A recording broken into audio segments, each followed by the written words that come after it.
Hey, what's up guys? In this video series we're going to be going over Reveal Sound Spire. It's a pretty good synth made for dance music, mostly.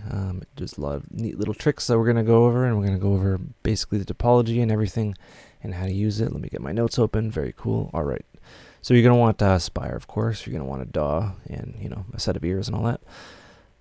We have a signal analyzer. We have two. We have a spectrum analyzer and a signal analyzer, or an oscilloscope. I got this from rs-met.com, rs-met.com, and it's free. It's for Windows only. For Mac, I'm sure someone in the comments will let us know which one is pretty good. I think there's one called Sexmoscope, but I'm not really that good at Mac stuff. So yeah, we have that, and it's always a good idea to have this, these two guys here, because you can visually see what a synth is doing, right? And it's a good teaching tool as well if you want to do videos. Alright, so we're going to be going over the basic signal path and the topology. It's very simple. For most synths you program left to right, and this is, you know, no exception. It's 4 oscillators, 1, 2, 3, 4. You select them with that, and you'll notice in the UI that you'll have, you know, all these modules kind of connected, and then there's an arrow. So this whole module right here is your voicing stuff. So it's your oscillator, your sound generator. You can, you know, move things around. You can set your voices, which we'll get into. You can do all your fun stuff, and you have your mixer section here, right? And you can select which oscillator you want to edit, and you have 4, and it's pretty cool. And yeah, this is your mixer section. So typically you'd have your mixer section here, but it's up here, which is kind of out of the way, but it's pretty good. All right, the little arrow, the signal path, the sound generator goes into your filter, and you have a bunch here, which we'll get into as well. So we have fully open, closed, whatever. It's our filter, and it's pretty cool. There's 2, right? One on the top, one at the bottom, and we'll get into routing. Oops, we'll get into routing a little bit later. So there's another arrow here. So where does that go? It goes into our effects. You have wave shaper, which is like kind of distortion, saturation, it's wave shaping, phaser, chorus, delay, and reverb, right? And these all kind of act together and make your sound pretty cool. Right, a nice wide reverb, which is very good. And then there's another arrow. That arrow goes down into your output gain effect type thing, right? So you have a comp here, which is, you know, I don't use it all that much, but, you know, when I do, you'll notice when you engage it, it kind of snaps into like electro mode, right? Here you have your volume, which is like your main out. So the main out is here, which is good. And you have your EQ, which you engage here. So it goes, you know, from left to right to down, basically, right? So sound generators, mixer, right? Synthesis 101, filter, effects, and then like volume output and, you know, EQ, or yeah, post EQ. And this section right here is your modulation. So you have a bunch of envelopes, all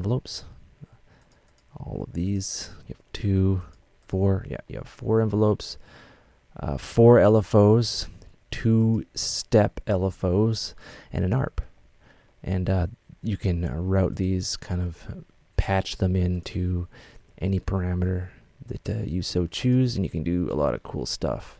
But these don't produce sound. Well, yeah, these don't produce any sound, so they're not in the signal path, but they affect things in the signal path, which, you know, you should know by now. I have another basic synthesis course that you should get into before you watch this, because this is a little bit more advanced. But we're going to be going over it nonetheless, but, you know, more swiftly to get things out of the way. Alright, so that's basic signal path. We're going to be back with some more stuff. Like, comment, share, subscribe, throw things at me. Have a good one, and we'll be back. Hey, so guys, we're going to be going over the oscillator section in Spire. Now this is the really fun part.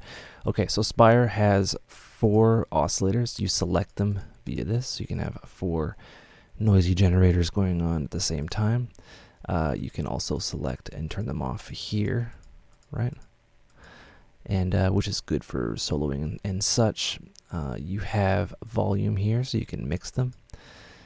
And that's all well and good. So we're going to start with oscillator 1. So here's where you select your modes. So classic is classic mode, noise, FM, AM, and pulse width modulation. We're going to be briefly touching on all of those. There's also wave shapes down here, but we're not going to do that yet. All right, so you have classic mode, which is a saw. And for those with the same eyes as me, that is definitely the virus saw wave.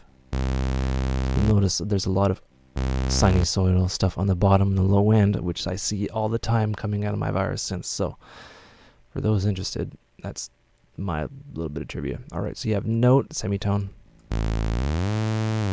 plus or minus 11, octave up or down here, right, and fine tune by cent. All right, so you have 2 controls here. Now these are kind of sensitive to whatever you're doing. They don't change. They really should, but they don't really change. But it's easy to figure out what they do. So control A morphs it between a saw and a square. You'll notice down there. Control B controls the pulse width of the square. You can see it in the signal analyzer here, and you can see it in its little signal analyzer here. Right? You're adjusting the pulse width, making it shorter. You can do it at the low end, the negative voltage, and the positive voltage.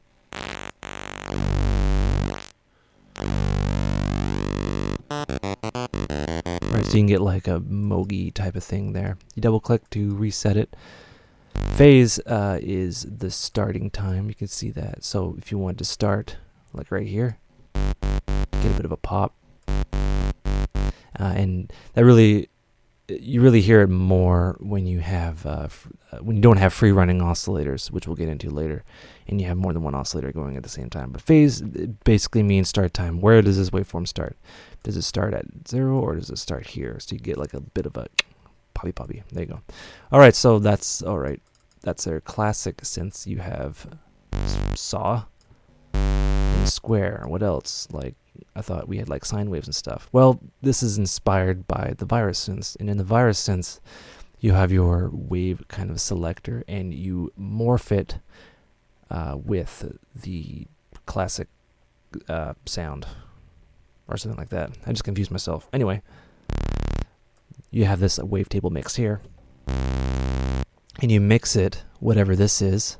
It could be anything.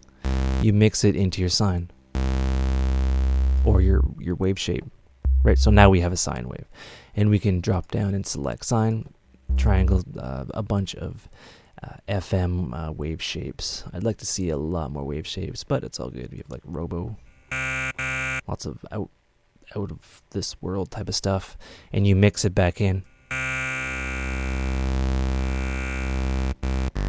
Right, so it's a good way to have a classic waveform, like your classic saw, but then mix it in slightly with a bit of grit. You can see that down there, which is pretty cool. Just a little tip.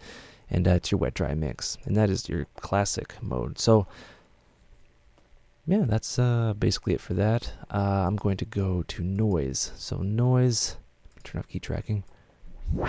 Noise, the control A and control B is now cutoff and resonance. Both high pass and low pass in the same control knob, which is pretty cool. And you can even mix it in and get some really neat filtery routing craziness with your waveforms. So this is a kind of a little technique I've been using. Not really a technique, but just me playing around. I'll have an extra hidden filter with wavetable, which you know, for some people that'd be, you know, kind of new and exciting, and it's just a different wave. Working through it. FM, I'm gonna double click. FM, I'm not an expert in FM, but I know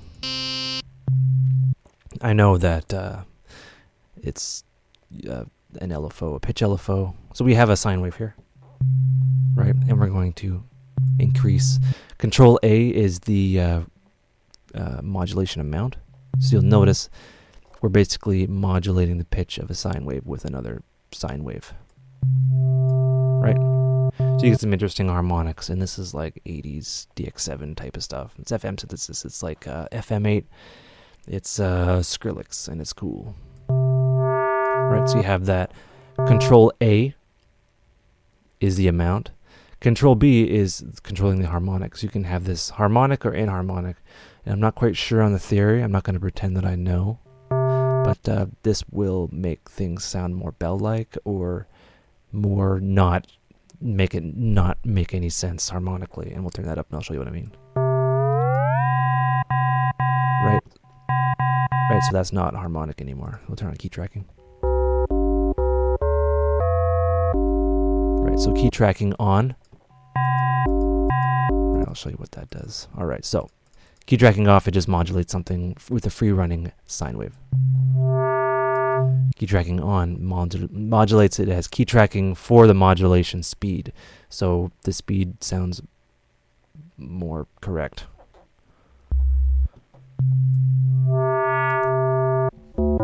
As you move up the keyboard, and this still controls the inharmonics.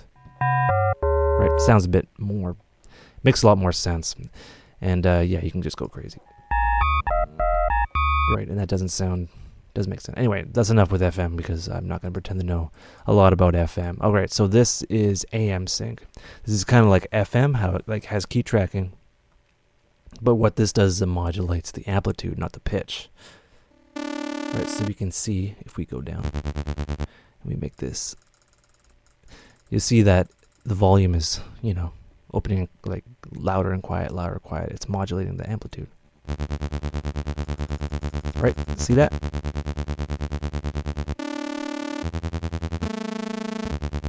Right, and it's AM amplitude modulation. You can do this with an LFO, but you can't sync it. So as you move up the keyboard, the modulation gets faster. Right, so you can get some really kind of weird, aggressive sounds that way. And this will change it from a saw to a square.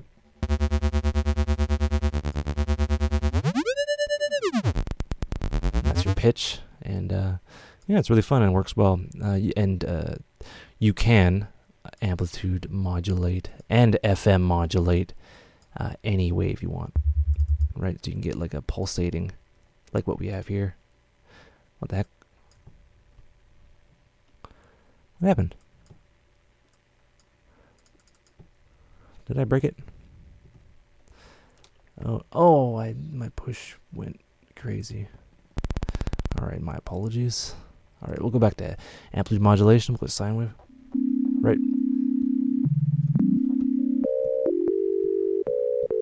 Right, so now we have a pitch track kind of amplitude modulation. It makes a lot more sense as you go up the keyboard.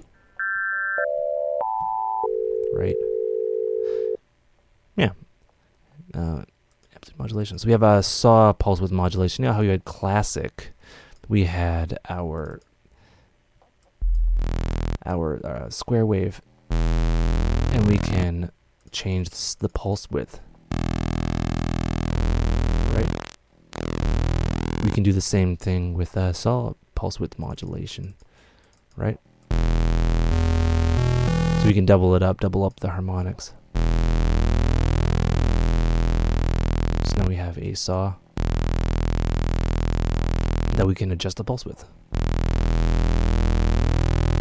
So we can get a deeper kind of square sawish wave. And I would assume this adds an upper harmonic. A bunch more. All right, and then there's phase and all that.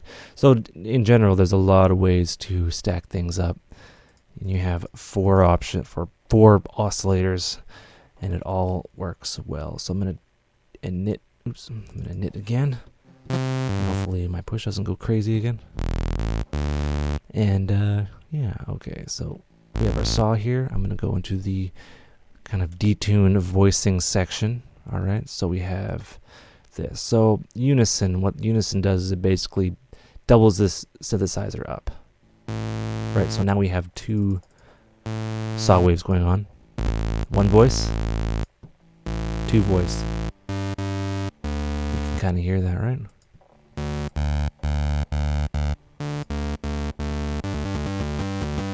Right, and we can increase the density. Doesn't do anything yet. I should actually know this. You have to detune it first.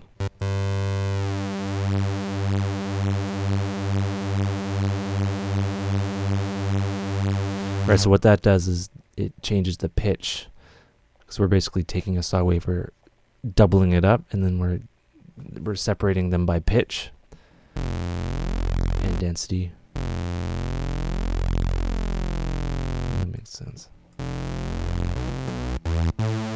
Oh yeah, you have to have wideness on. So wideness will make it more wider.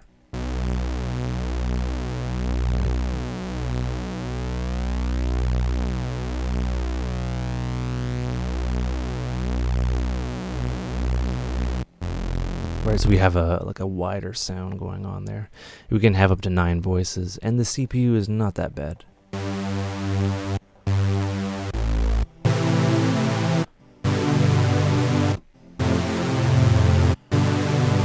Very wide, kind of trancy feel. All right, so we have that again. I'm gonna go 2 voices. I'm gonna go 3. All right, so you can separate. No, I'm actually gonna go 2. You can separate them by octave. Right, this is how you separate them. So right now we're in 1 octave, and we're in the same octave. So they operate in the same key, like same key press basically. Second octave is it puts it an octave up. Right, you hear that? It's 1 above it. You go 3 octaves up. And you can get some nice return harmonics that way. And then you get into, say, we'll go 3 voices. We can turn them into chords. We have a C. We have different chords. C major. This is all the same key. Oops. And you can go neat, go crazy with this and bump up the voices.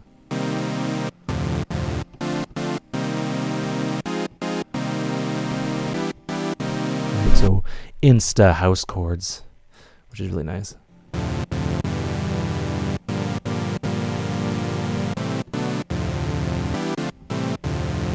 Right. I kind of don't know what I'm doing, but it's all good. All right. So that is unison, and it's pretty powerful. All right. So we go into this section here. Wideness will make it wide.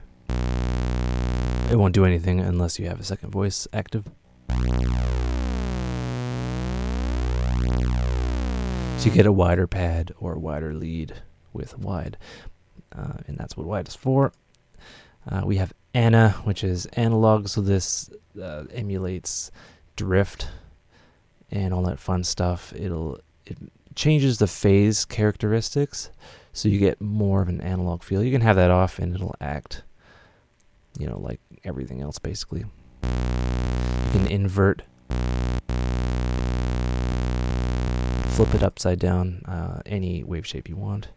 And key tracking, you'd obviously want key tracking because you want to have, the pitch change as you change your key. And this works well. You can, have like a weird kind of sine wave thing on the bottom end, just rumbling things about, and that's pretty good. And of course, pan.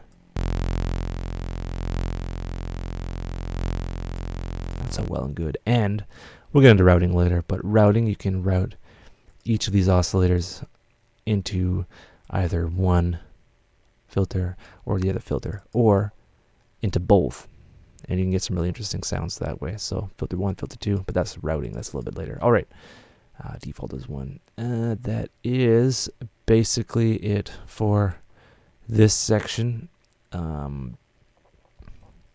Yeah, I'm not too good at explaining FM or unison, but you get the idea. All right, we'll be back, and have a good one. Hey, what's up, guys? In this video, I'm going to attempt to explain the filter routing in Spire. Alright, so we have our oscillator selection here, and each oscillator can be independently routed to either filter 1 or filter 2. For oscillator 1, we'll just route it to filter 1 for now. Right, and up here is filter 1, and down here is filter 2. So why would you want two filters? Well, you can get some really interesting sounds, different kind of shaping. You can have a band pass on the low end for more bass, and then a high end kind of resonant and acid resonant, and you can combine them and get some really interesting sounds. Two filters better than one. Alright, so this filter 1, cutoff 1, resonance 1, cutoff 2, resonance 2. We're going to do filter 1 here. So there's a bunch of filters here. Perfecto is kind of the Spire filter, I would assume. Alright, we have that. Modulate, we'll just turn that off. Right, and these all have different resonances. So each filter has its different modes. Low pass, which shaves off all the high end, which lets the low end come through. Band pass, which kind of has a low pass and a high pass.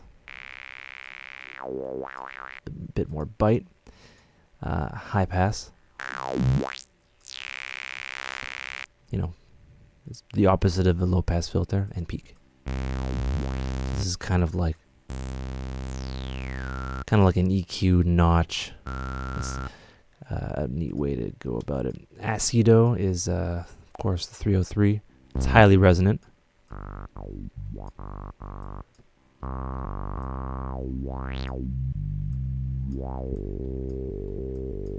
Right, so we have 1, 2, 3, and 4. So as you go up, 1, 2, 3, 4, you get more poles. So more poles, it's more of an aggressive cut. So low pass 1. You know, the curve is not as intense, and as we go up, it's more intense. Right? It just it comes down to your taste. So if you want like an aggressive acid sound, you would want Acido, low pass 4. Filters sound pretty good. So now Infecto, this is the virus filter. It has a lot of low end and is highly resonant.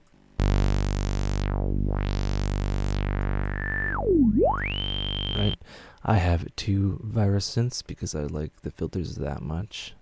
Low pass 2, band pass, high pass, and notch.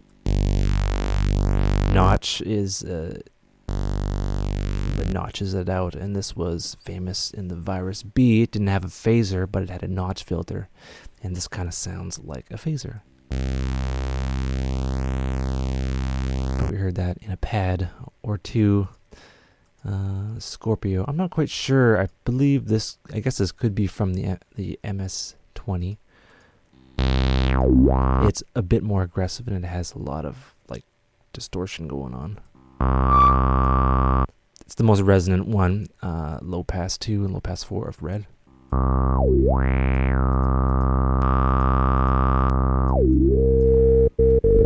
Right, multiple points of resonance, and there's black LP2 low pass, which is, I guess, a bit more dirtier. It's the second revision of the MS-20. I don't know. This is new. Who knows? And yeah.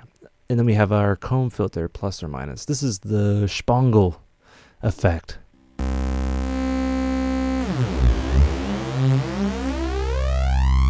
Right, so it's a bunch of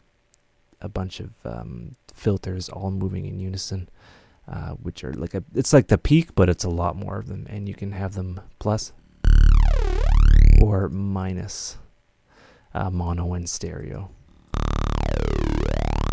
So even in odd harmonics, it's a different kind of feel, and it's you might have heard it a few times. And it's really weird, and I've heard that in a few Spangle tracks. So yeah, that is the filter rundown. So we haven't gone into the routing yet.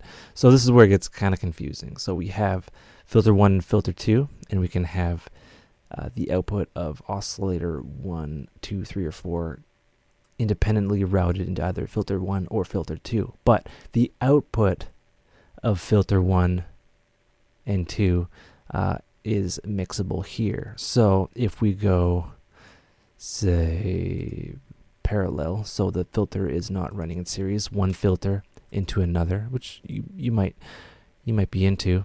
If we go parallel, both filters separated and then summed together, and we have this set to filter 1, we will get no sound. And you'd be like, WTF, mate, what's going on here? Right? So we have to go to our filter balance. Right? So we have filter 1 all the way over here. They should really put like a 1 or a 2 here. If you're watching this, put a 1 or a 2. Right? So you don't have any sound going there, and you're like, what the heck? All right. So what I want to do is I want to show you using kind of two filters at the same time. All right. So we have filter input 1 and 2. So we have oscillator 1 going into both filter 1 and filter 2. Right? And we have the filter balance, the output of filter 1 and filter 2, both going through into our effects and amplifier sections, which is pretty cool. All right, so we're going to have, I guess, this is a technique. We can go, band pass. So we'll go filter balance 1. We'll just listen to filter 1 for now.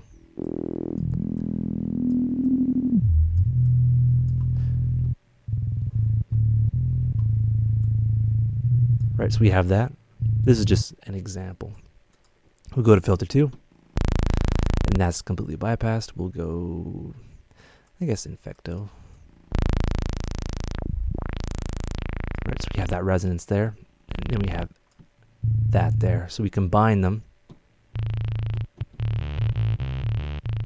and then we'll do that little XComp thing.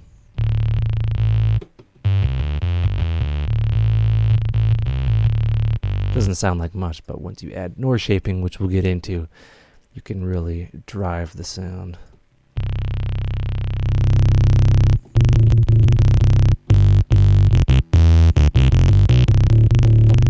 It's kind of a weird example.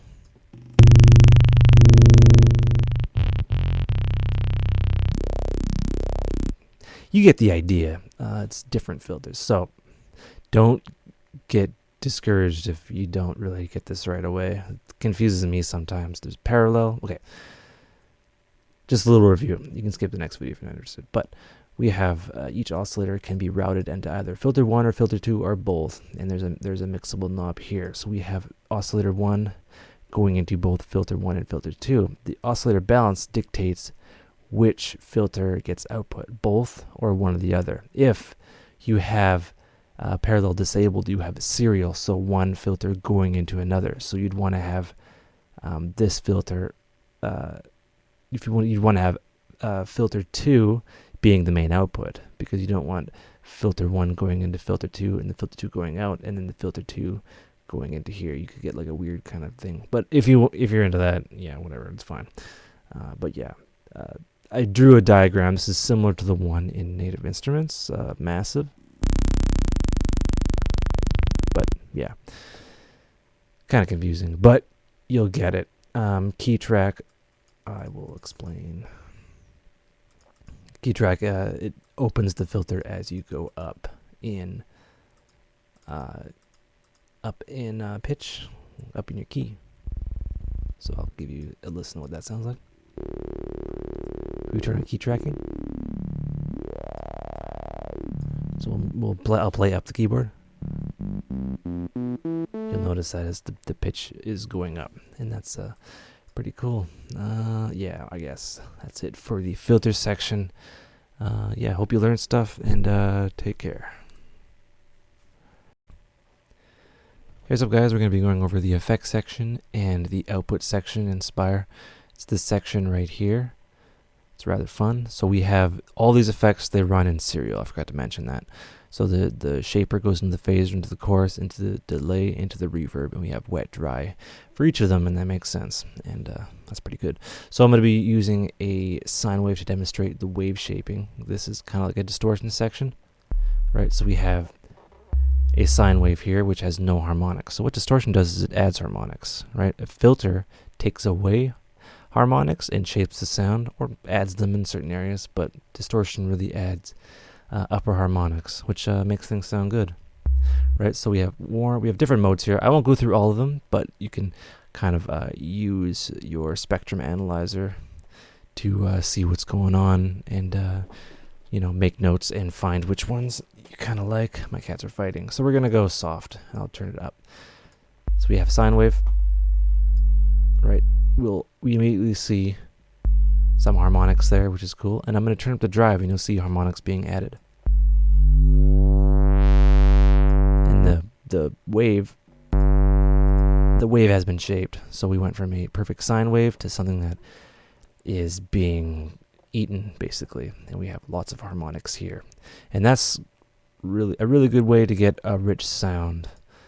That's what you want from like an analog synth, a digital synth, any kind of synth. You get neat distortion, and that's good. And we have hard, we shape it differently. Clip, which is more aggressive. Tube, I'm not sure how a tube works, but that's all well and good, right? So you have more, like say for tube 1, you have more of these little partials here preserved, because tubes do weird things, and that's all well and good. You have EQ and band on, so you can split, so it's a multi-band distortion unit, which is good if you want to have kind of the low end going through unimpeded by the distortion. You can do that. We have a sample rate and bit rate built into each distortion mode, so it doesn't get its own mode, and that is pretty good. Right, so I'll go to saw now. Oh, we need to have wet dry on there.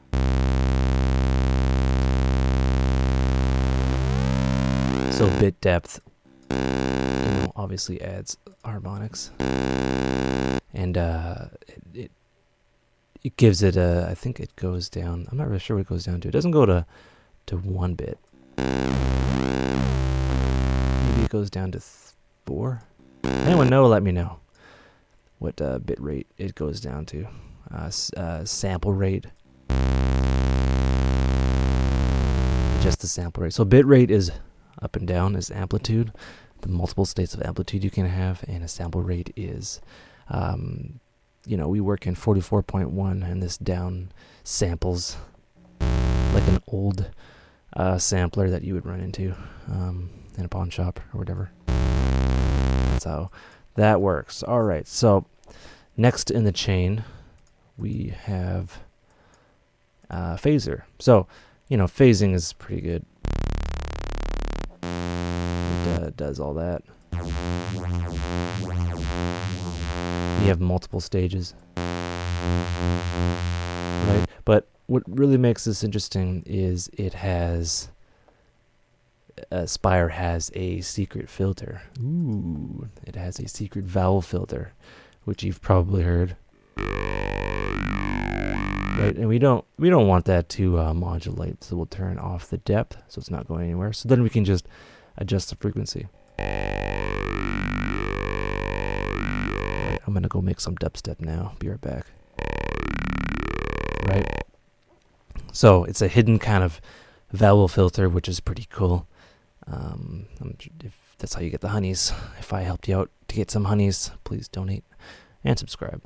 So yeah, as I've said before, the effects run in serial. You can have this little pre-button here, so you'll put the phaser before the distortion, right? So you can have this talking filter go into the wave shaper, right? So you basically, with this button, you effectively send it to the beginning of the chain. So with that, you have distortion of that talking robot man. We'll turn off spread. So I'll turn pre and off and on so you can see what it sounds like when you have it before the distortion, after the distortion. Right, so it adds harmonics to that talking man, and it sounds really cool.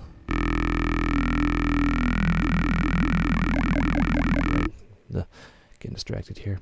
Feedback positive and feedback negative.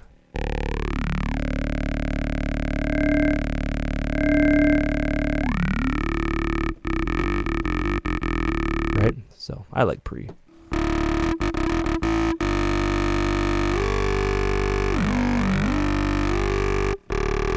Before I get distracted, I'm going to init. So that is a hidden filter of doom. Hope you found that interesting. Right, so we have chorus. So what this does is, stacks it up, kind of like a chorus, like a choral of, like people in a church singing. What do you call it? A choir? Yeah, a choir. Right, you have wet and dry. And as you go up in modes, you go up in intensity. And you can have wideness there, and you can slow the rate down.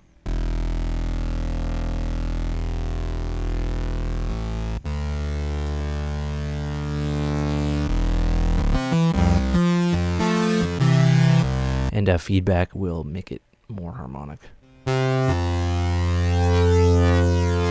So you get like a flanger kind of thing going on. Right? I don't really use chorus that much, but you can. Who cares? Also, you can mute and unmute any section you want. So we're at delay now. What this does is it's a delay line, and you can have independent left and right. You can sync them, and you'll see up at the top here, you'll see what it's synced to. So you can have one at 16 and then one at 8. Yeah, that's pretty good. And we'll have the feedback boosted. And right, we can adjust the color. We'll add a filter to the effect. We'll widen it up. Right, so you can get some really cool things. With delay, you gotta have reverb with delay, and here's our reverb section. I'll turn that off right now. Alright, so we have different reverb. We have plate and plate 2. We can have the pre-delay synced, like in the virus. I'm gonna try to have that. We'll have that at 8th. Right, so the pre-delay, it's bouncing off the wall and coming back, and it's synced as opposed to free running.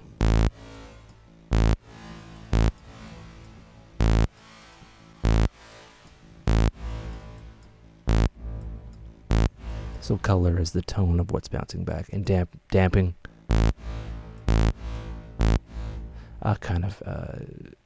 it makes the sound less reflective. Right. So I'll give that, a couple voices.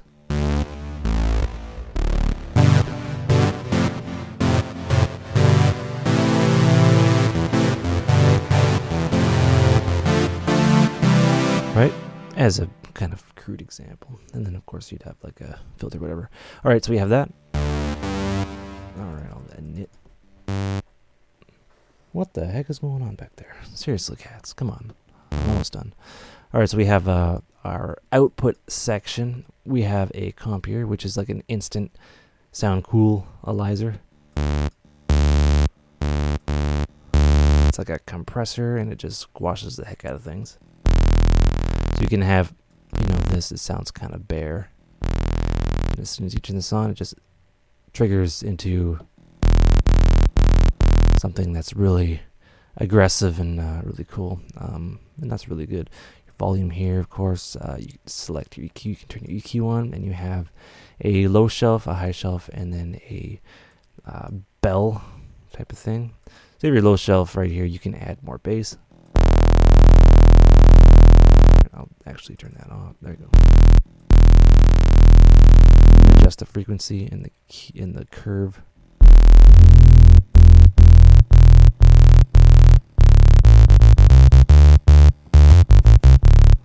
Right, that's all well and good. I have to stop saying that well and good. Of course, your bell. If you want to add a bit of presence to a certain frequency in the middle, and then you have your high shelf, which will give it pregnant. The hell am I saying? Which will give it presence in the top end for like a pad. And it's all about how you shape it. So this is like a very aggressive kind of sound here. And this is just a simple saw wave. That's what it sounds like with a sine. Right, so you have the makings of a very, you know, low end, whatchamacallit, simply with this amplifier output section here, which is pretty powerful. Kind of designed for dance music, readily available to kind of do that thing, and it's really cool. Yeah, hope you learn stuff, and yeah, hope you learn stuff. Take care. Hey, what's up, guys? In this video, I'm going to explain envelopes and LFOs in Spire. We have envelope 1, 2, 3, and 4, right? LFO 1, 2, 3, and 4. All right, so envelope 1 is automatically mapped to the amplifier of your oscillator. So we have attack, decay, sustain, and release here, right? ADSR. We'll press a note, it instantly on, instantly off, right? And that's because sustain is all the way up. So if we want to have a gradual increase, we will increase the attack. Right, so it takes a little while for it to achieve maximum amplitude. Right? Decay is you press and hold a key, and it just kind of fades out, right? There's a decay. It's not sustained. If we turn up the sustain, it'll start like a plucky thing, and then we'll have a tiny bit still coming through. It won't fade out. Right? I'm going to zoom out. Right? So we'll turn sustain down, and it goes to, like, you know, 0, absolute 0. So with sustain on, you know, instantly on, instantly off. With release, when you release the key, it'll continue playing and it'll fade out, kind of like the opposite of the attack. Right? Just fades out, which is quite old school. So we have STL and SSL, or whatever. Right? So what I gather that these do, it's you'll have a sustain, and it'll go down to you'll press that, and it'll go down. It'll fade out. So this is more of a release. I'm trying to explain this in like simple kind of terms here. It's like a release, but the release can be sustain. So it's like a decay and sustain after the decay and sustain. So if we turn this up, we'll have a sustain. It won't completely fade out. See, it's not fading out. So with that, you can have kind of, we want to have that. Have an attack. Right. So we have more control over the envelope of our amplifier or our filter or whatever. And it's just an interesting way of getting things kind of done here. All right, so I'm going to show you briefly. You can adjust the curve of each of these, right? So right now it's kind of linear. Right. You know, it's linear. We can click on it and it'll be curved. Or curved, you know, convex and concave. Someone is shoveling something outside. Right? And you can change the curve for each of them. And these will kind of emulate the characteristics of different kinds of, you know, envelopes that you would find in different synthesizers. You know, if you want a long kind of release, it's kind of a very smooth release. Right? It's not as subtle as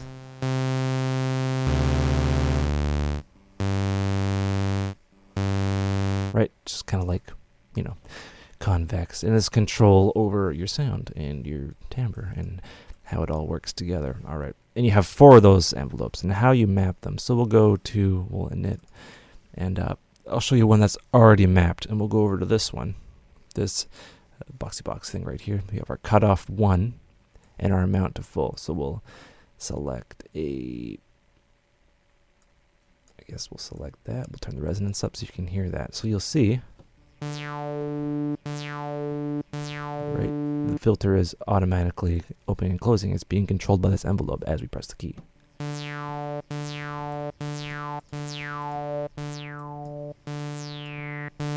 Right, and we can make this kind of sustainy. Right, so it'll stop there. Right, we can have the decay longer. We can even have the attack longer. What the heck? Oh. I have to have sustain on, sorry. I'm doing like 40 things at once here. Right, so you can see. Faster sweep. Slower sweep. And you can invert the amount here. Right, so what you do is you create kind of like an acidy line here.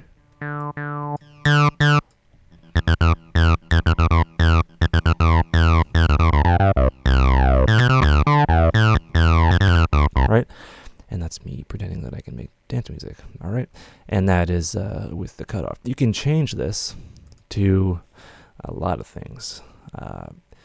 Shaper, amount, wet dry, and you can map these to slots in your matrix, which we'll get into later.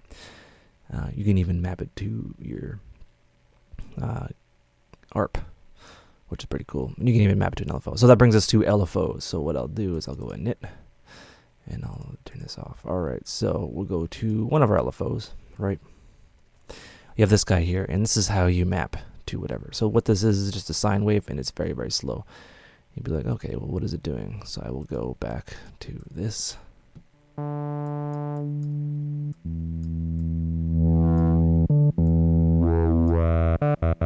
right, so I just did that so we can hear what's going on. So I'm going to map this to filter cutoff 1, or we can map it to cutoff 2. I'll go cutoff 1, and then I'll increase the amount, and you can hear what it's doing. Alright, so this is the amount, and this is what, how much this LFO is affecting cutoff 1. You understand? So what we can do is adjust the rate. So what this is just a sine wave just going, and you'll be able to see it. So right now it's free running. You can increase the amount so you can hear it even more. Right,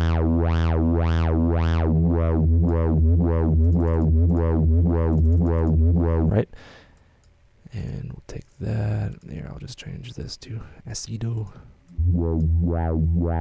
Right, so we can sync this to a time in your DAW, which is 128. So we'll go quarter, and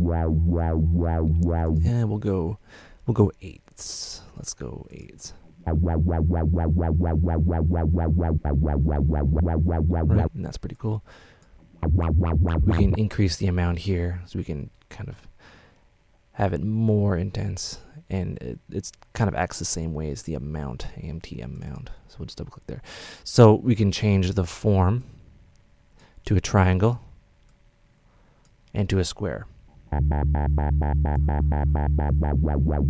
symmetry will change it so it's the DC offset, it's upper here. So this would be like, it would change the amount of the cutoff. Right.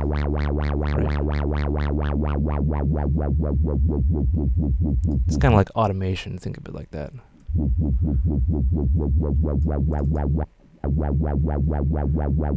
Right, so we can change this to a lot of different things here. Right, so this would be a saw.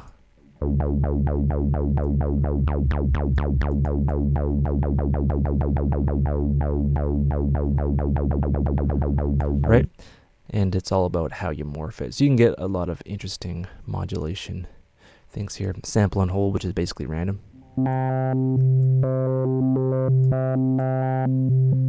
Morphing doesn't do anything, or form, or whatever. You can even change it to like a vocal.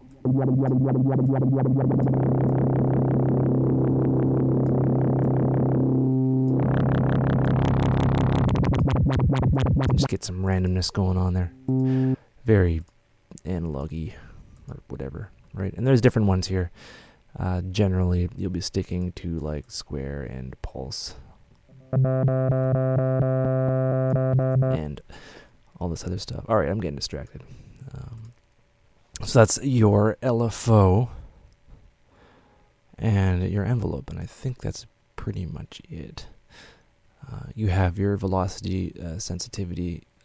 You can have this option set so the amount that the hardness that you press a key, it'll set it so the amount is more. So like if you want to pound the key, you'll get more of a modulation. If you're just light, it will have a lighter modulation. That's like aftertouch, right? You can map more than one. Each of these parameters, you can map more than one source. So we can even map the resonance. And we can do some neato things with that, right? And then we can map these, the source, to a lot of other things in the slot, which is the modulation matrix, which we're going to get into in the next video, or the one after that. Who knows? Phase is the start time, and it re-triggers each time you play it, right? And yeah, that's it. Why is there no sound? Oh, I broke it. Come on.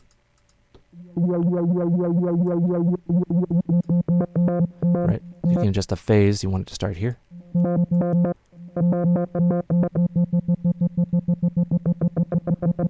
Right. All right. You get the idea. I've rambled on enough. Hopefully I explained it pretty coolly. We'll be back with some more fun stuff. All right. Have a good one. Hey, what's up guys? In this video I'm going to be going over the modulation matrix. This is an extension of all of our envelopes and all of our LFOs. So typically, you know, you take an LFO here and we'd map this to pitch, and we'd have the pitch being modulated by this LFO as in an exaggerated form, and that works well. And you would think, okay, well, we can only map, you know, two things. What if I wanted to map more? What if I wanted to have like a bunch of modulation stuff going everywhere and having crazy patches of doom? What we can do is we can go into the matrix, MTRX down here, right down here, and we can have we have 5 pages, so a bunch of sources, so 30 sources modulating all these things here. So I'll show you how that works, that basic rundown. So we're gonna need a source, and the source will have LFO1 as a source, and that works out pretty well. And we'll do the same thing. We'll map this to pitch, right? And that's like under the hood, and it's not even mapped down here. And you know, with that being said, we can change it. Right? Let's see what else we can do. We can have LFO1 and LFO2, so we can have 2 LFOs. What I want to do is I want to have this one a bit slower.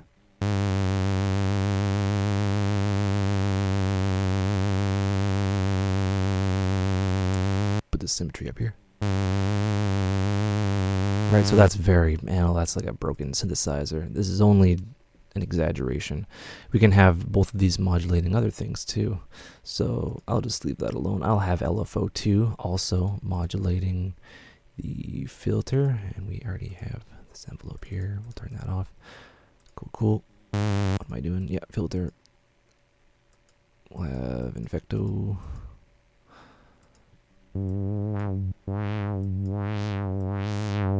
Right, so we have this opening and closing. We have LFO2 modulating this and modulating this. And that works out pretty cool. We can also have envelopes. We can also have our pitch wheel, you know, our pitch bend, opening and closing the filter. The mod wheel, which is the thing beside it. I don't have one on my push here, but it's right beside a typical synth or MIDI keyboard. You can map it to that, so you don't have to map it to something. The mod wheel, yeah, you can basically set up the mod wheel to control a lot of stuff, even LFO, the rate of your LFO, right? So with that being said, we can, let's say, we'll change this. We'll have the source we'll have the source of LFO2 modulating the LFO1 rate. Right, so you can get into some pretty crazy sounds, and there's pages upon pages of this. So the modulation is very flexible, and this is what a modulation matrix does. It's just an extension of, you know, these guys here, right? You still have 4 envelopes, 4 LFOs, and a step and an ARP, which we'll get into later, but It's a great way to kind of explore and patch things in. How you would do it like a huge modular, you know, all those wires and stuff. This is basically the same idea, but it's done in a matrix. And it's a little confusing, but you know, you'll get it. You can have things going in and out of each other, and it's all crazy and fun. What else can you do? Yeah, let's see.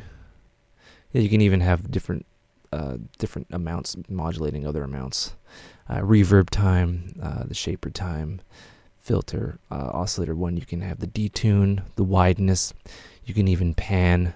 So we'll have like LFO 3 modulating the pan.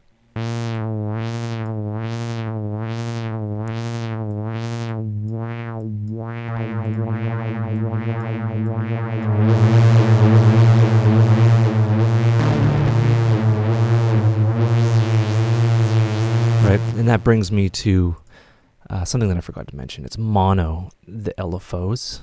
So mono, what it'll do is I'll just show you. I'll show you right quick what it does because I forgot to mention it. So we will have just a basic. We'll do this in this. We won't do it in the matrix just for time. Right. So we have our LFO modulating our pitch here. We press more than one key. You can hear 2 LFOs independently affecting each voice. We can turn that off with mono, so it affects them both at the same time. Right? So it's used for that. So mono would be for, like, I don't know, a bass or something that's, you don't want, you know, a lot of craziness going on. If you have a lot of modulation, you have mono off. Say if you have like a pad and you would have this pitch like subtle. You'd have that, and you'd have like multiple voices, and you'd play like a chord, and each voice is modulated differently with the LFO, so you can get like a rich kind of pad thing going on. And that's just with a sine wave and some voices and some cool fun stuff. Right. Yeah, and that's the matrix. Hope you learn stuff. Play around with it. It's not that crazy once you get it. So it's source. You can have more than one source affecting up to 4 things, and you can have sources affecting other sources, and the amount is left or right. So the positive or the negative. Yeah. I gotta go. We'll be back very soon. Hey, what's up, guys? In this video, we're going to be going over the stepper. We have 2 of them, but first I'm going to have that. I'm going to give us a filter so we can accurately hear what's going on.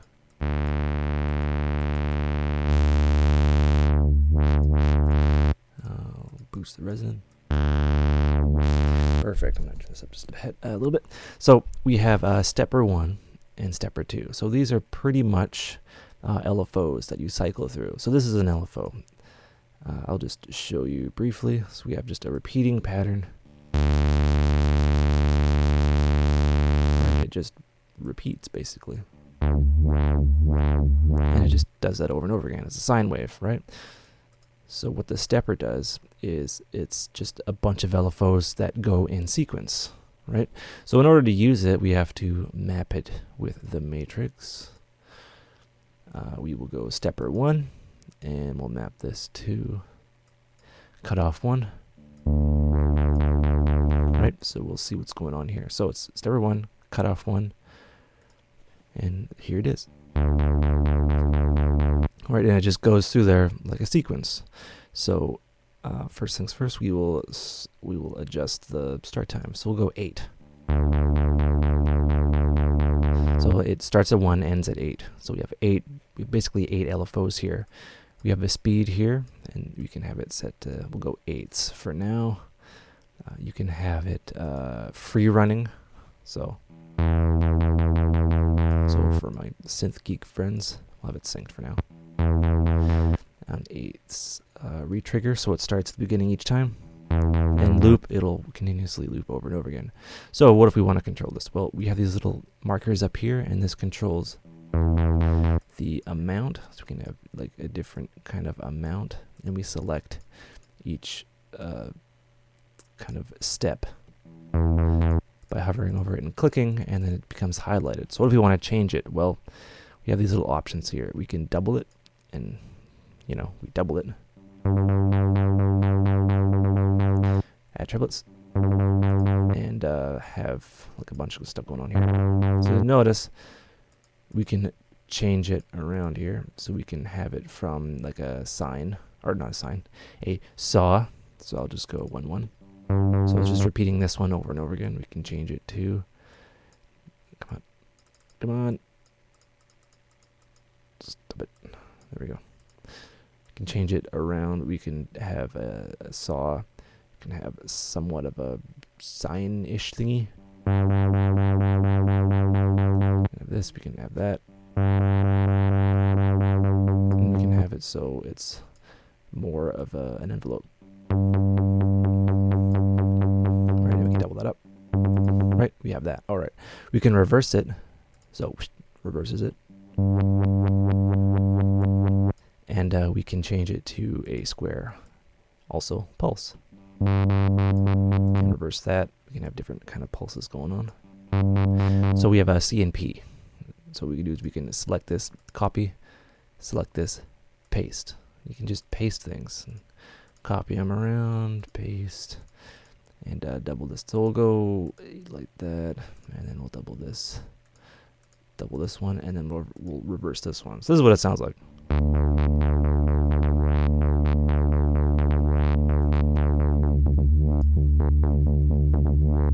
Alright, so we have that sequence going on there. We can have another sequence running in parallel. So stepper 2, which is, we'll do that. So we will have stepper 2 adjust, or stepping the cutoff with stepper 1, so they're both going on at the same time. Right. So what you can do with that is you can have this going at a different rate. So we'll go 3. And we'll have these, a little less intense. We'll just bring this down. Come on. So you get more of a randomized kind of bleep bloop effect going on. Right, and you can see.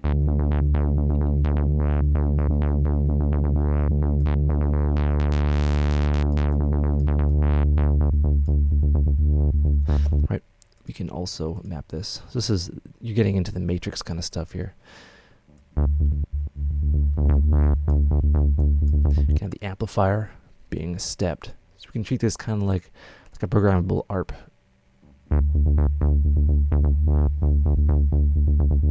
We can have this free running.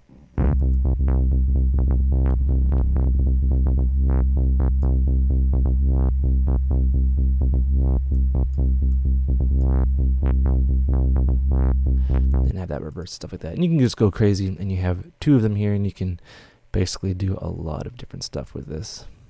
And yeah, that is a basic rundown of this stepper. Or yeah, step 1 and step 2. You have 2, and that's how you do it. All right. Take care. We'll be back.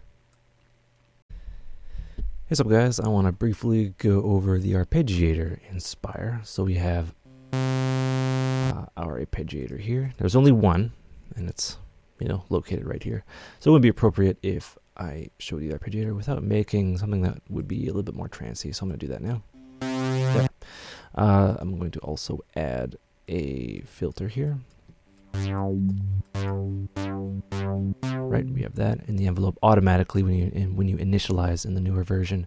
The cutoff is automatically mapped here. That's my new word. So we have Arpeggiator here. Nothing's going on. We actually have to turn it on. So what this does is this basically just repeats. You press one note, and it's the same as right. The gate is the length of the note. So you'll see it get really small to non-existence to long. So you get like kind of portamento. All right, so we have that. The time signature, it's basically the time signature, 16/8. So you can get like progressive-y or whatnot, whatever you're into. I won't judge. We can go 16ths again. We can swing it, which would be good for, you know, maybe like a techno or tech house kind of bass line. Really useful stuff. Pretty cool. All right. So right now it's just one note, right? And I'm pressing one note. But if I press two notes at the same time, it'll alternate. It'll alternate and go up.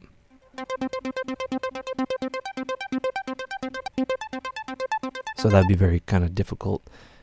Well, not really difficult, but you know, it'd be kind of stupid to play that with your fingers.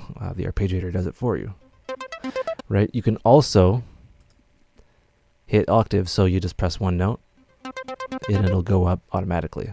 It'll cycle, right? And that's pretty cool. Don't mind the sequencer; it's not doing anything right now. We have different modes. You can go up, down, down, up 2. You can randomize, which sounds very pretty, ordered. So it doesn't matter. It goes from bottom to top, or top to bottom, and all that. Say if you want to not have it play one note at a time, you want to play entire chords, you can do that, like more than one note. Right, so that's what chord mode is used for, and that's very useful. And you can combine them and do all sorts of cool stuff. All right, so we will have step here. Step, it turns on this kind of step sequencer thing. I'm going to give you actually I'm going to give you a better example here. I'm going to give you, come on. All right, so we have that, and I'll turn this to one voice. All right, so for us playing the home game, we're going to make something that's more acidy. Right, so the sequencer is now activated. Gate still works the same.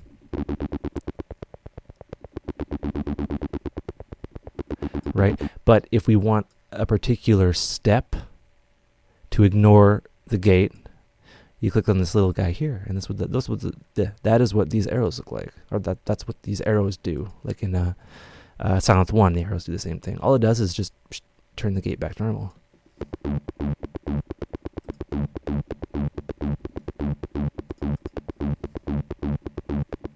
Right, so we have cool acidy stuff going on now. Is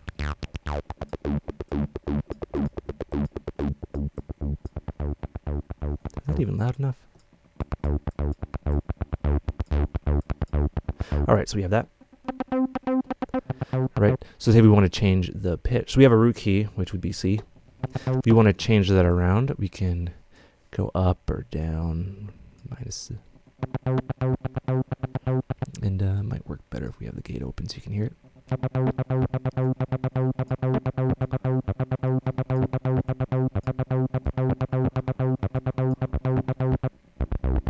Right, so it's going like up or down, up and down.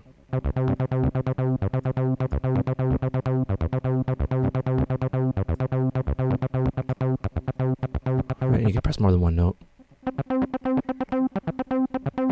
Right, so you have basically acid stuff going on. Right, and that is the stepper, or the ARP. So what else you can do with the ARP is you can have it as a modulation source. So you can do stuff like have it affect the resonance, I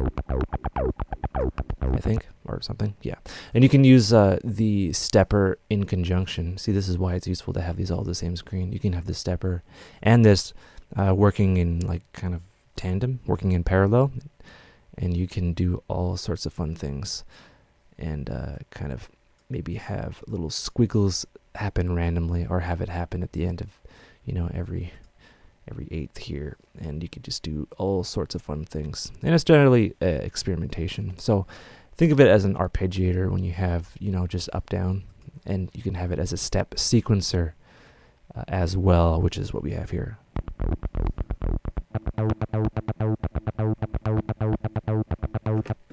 Oops. Yeah, that is the Arpeggiator. Hope you learn stuff, and take care. What's up, guys? Thus concludes my little Spire tutorial course thing. I'm going to end with just making a few sounds. We're going to hit that init button, and I recommend that you use signal analyzers to see what's going on. Right, so we start out with a saw wave, right? So what we're going to do is we're going to increase the attack, so it fades up a little bit, and then increase the release. I want to stack up a bunch of voices. Now this is where Spire really shines because it's very CPU efficient with voice stacking in unison. So we'll just turn that up.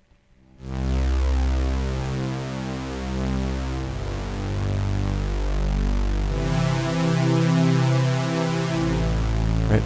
So now I might want a very gentle kind of filter. So I will go acid, low pass 1, cool.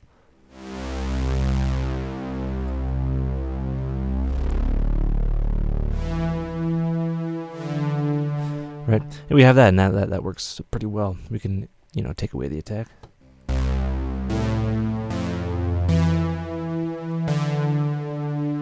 Right, and that's before the effects. So we can have a bit of reverb and a bit of delay. Right, maybe that's a little bit too much. We'll go 1/8 and then 1/4.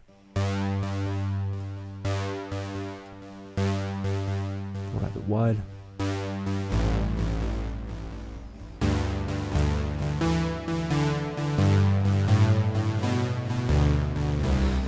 Sounds pretty full. Let's init that. Let's go bass. So we'll go. We will go square. Right, and we already have our cutoff set here. So we'll go infecto again. Right. So we have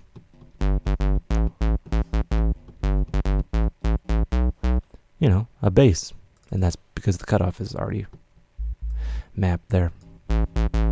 And yeah, that's your basic bass. That wasn't very exciting. We'll have the filter completely open, and we'll do kind of the same thing, but we will add a bit of distortion, or a lot of distortion, because YOLO.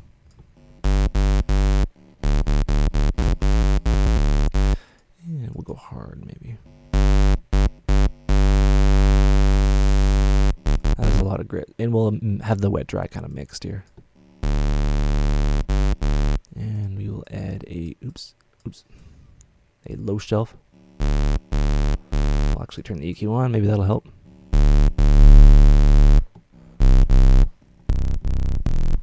The heck. Yeah, that's pretty bottomy. We'll filter it out, but we won't have it modulated.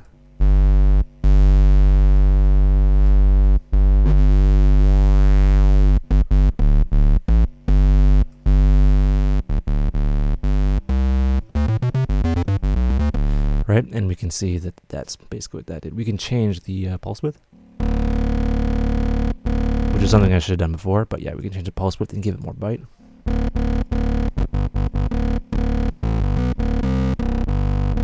Right, and that's a new technique. I'll show you something else, what you can do with the infected one. We can go band pass. We'll turn that off, go away.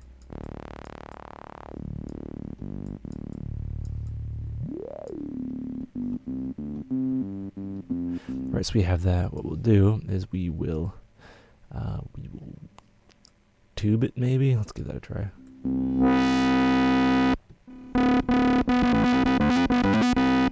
We'll bring the cutoff down till when it bites.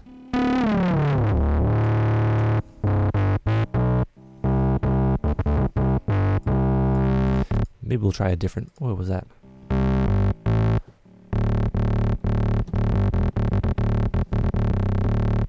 Yeah, that sounds okay.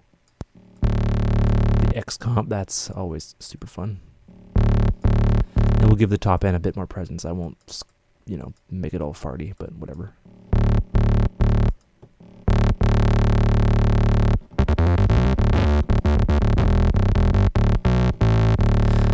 Neat, I guess. Did I already do? Yeah, I already did So I'm going to do one more, and I'm just going to show you the famous talking man that I enjoy.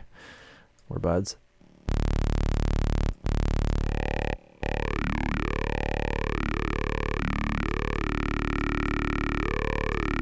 All right, so I'm going to have that pre-shaper.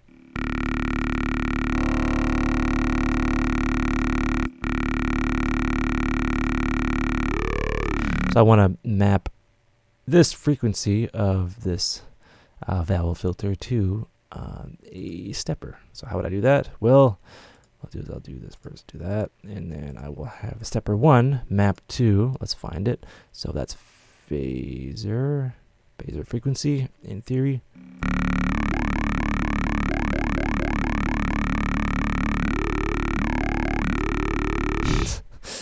Awesome.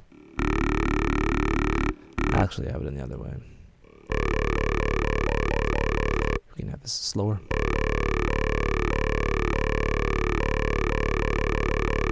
And we can change that around. I'll have this one reversed. I'll have that doubled up. Maybe a triple.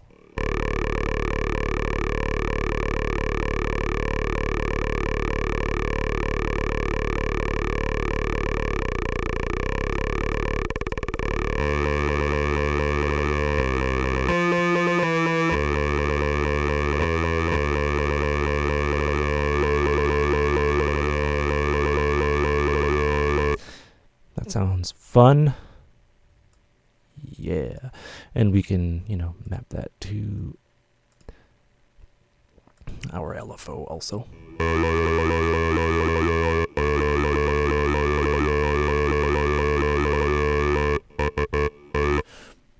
When I broke it. Oh, never mind. We'll have the this going to our phaser.